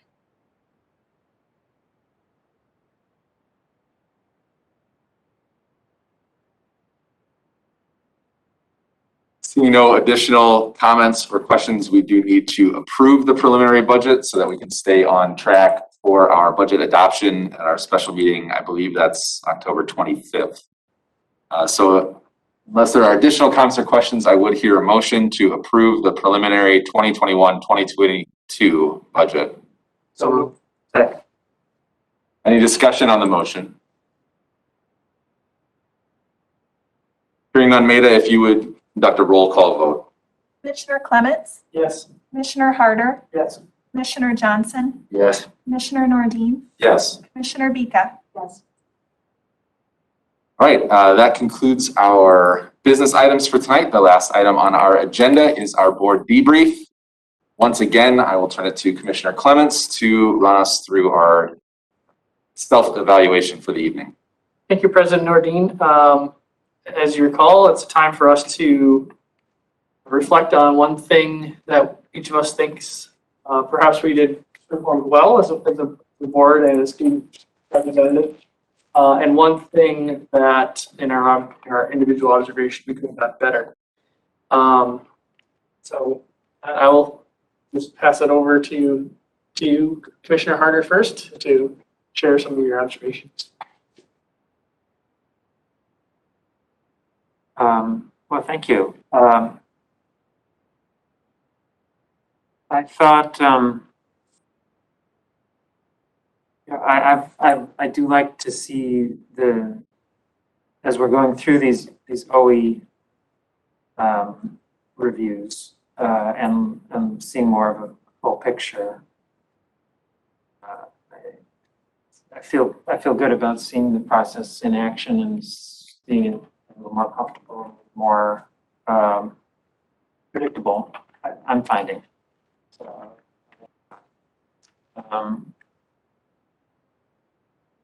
did find well, maybe in terms of things we could do better, nothing comes to mind.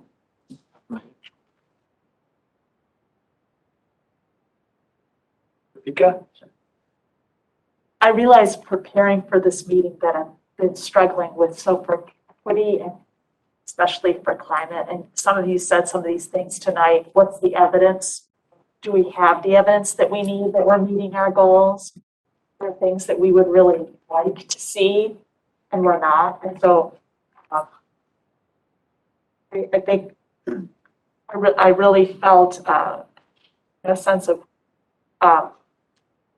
this is a different process, and having to wait. It feels like we're going to have to wait a long time to be able to, perhaps a year, to be able to answer some of these questions, and that's really a challenge.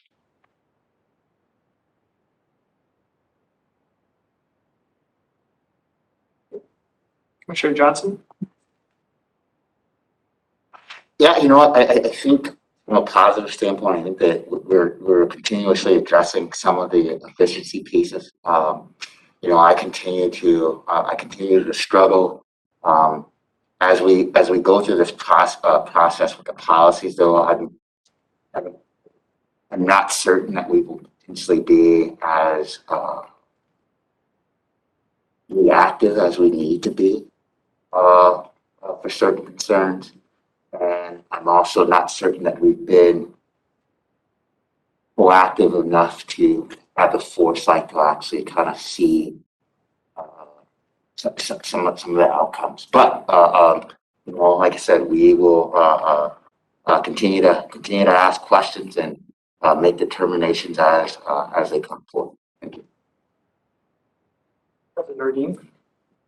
So one thing that I appreciated tonight was how many of you, including our student representatives, with feedback and suggestions for what's evidence that we need to see, where are pieces in the indicators that we might need more, that kind of extra communication to help us solidify both monitoring reports that we're accepting for the evening, but also this first draft process to try to use that second pass through, I think is, as you said, Commissioner Harder, as we get more predictable and familiar, I think that felt good to hear from each of you saying, this is a piece that I feel is missing or that I need to solidify. In terms of things that we can continue to grow, Dr. Johnson, as you said, the anticipating or reacting, I think I do agree with you. I think there is some challenge there. And when we run into that situation, I hope that we meet that challenge, especially at those times where we're going to need to say, we can't agree with you here, Superintendent Johnson, on this piece, or anticipating what is the evidence that we really need before we get to that point to see it. So I think that is something that, if it is not already a challenge, is going to be a challenge going forward. Also, I wonder if some of you may remember when Steve Tempest from DeForest was in one of our work sessions helping us, and he talked about how much information that you get as you go through the budget process and how it can be a big challenge. And I know even tonight, just looking at the very basics, there was a lot to try to, how do I construct questions that are going to be helpful for me going forward? And so as we go into this budget process, I know it's been a struggle because, as we heard, Abby's been a little under the weather, and so it's been harder to get that communication back and forth. that's something I think that's going to challenge us as well over the next month and going forward as we revamp the process to align with our policies for financial administration and that sort of thing too. So those I think are some two different and maybe similar challenges that kind of face us as a board going forward. Thank you. Well, for me, I know that I believe that I'm improving in terms of reading content in advance in terms of what questions do I need to be asking about it. It's difficult, however, given that for some of these, like in OE3, I'm not sure what questions to ask. So I'm not sure what evidence there is. For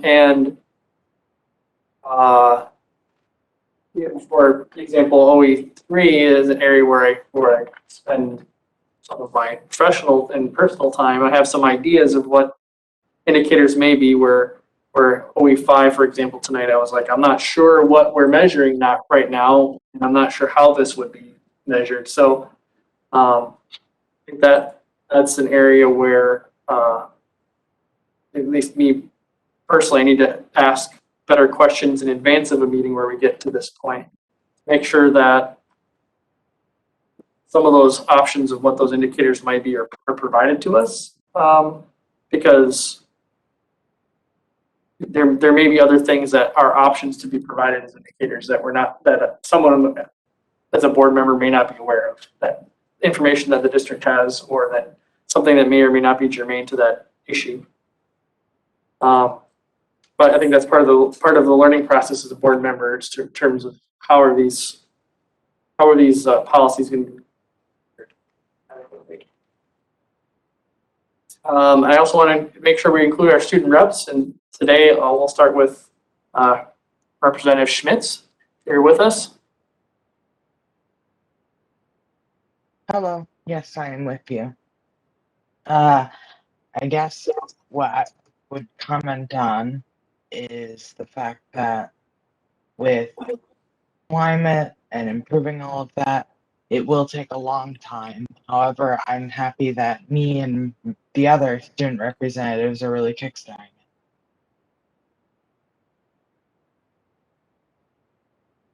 Thank you. Representative Reed? Okay. I felt like there was much more coherent communication tonight, and it was helpful to get more of a firm grasp on how the board operates, and I'm excited to meet outside of the board to learn more about it. In terms of how I feel we can improve, I notice a large improvement in the balance of time, but I still feel like the presentations might be able to be delivered more succinctly. That gives the board an opportunity to ask questions, because to me, this appears most productive when unorthodox questions can be presented.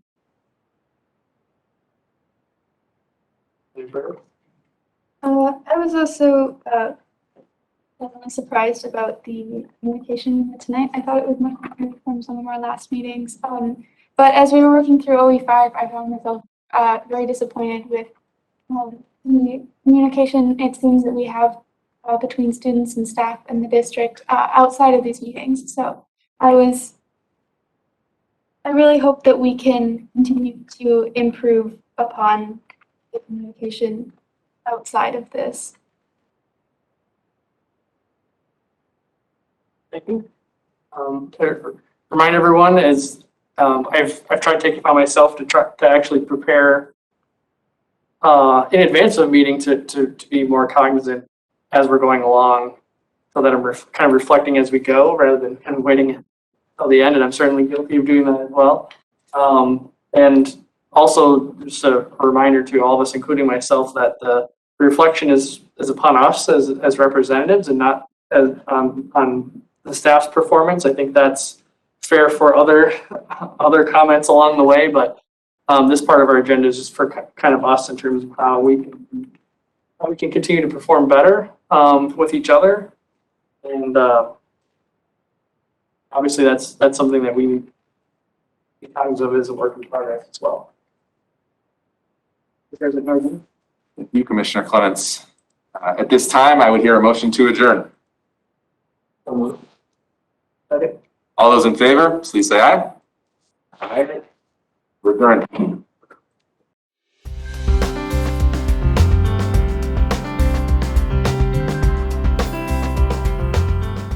This program was brought to you by a cooperation between Newsworks and the Eau Claire Area School Board.